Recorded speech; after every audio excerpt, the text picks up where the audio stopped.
Ladies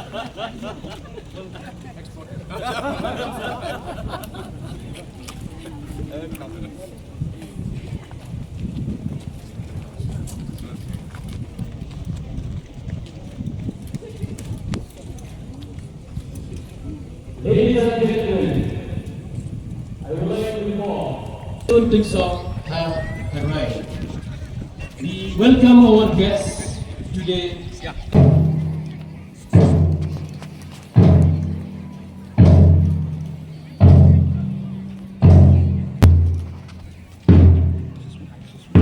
Stand and give a big round of applause to welcome our guests today.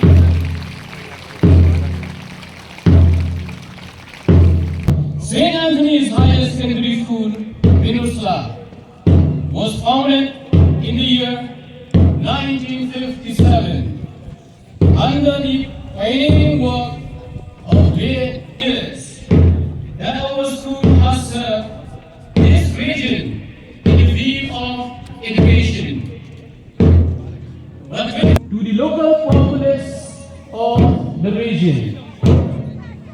With commitment, dedication and selfless service, the higher secondary section of our school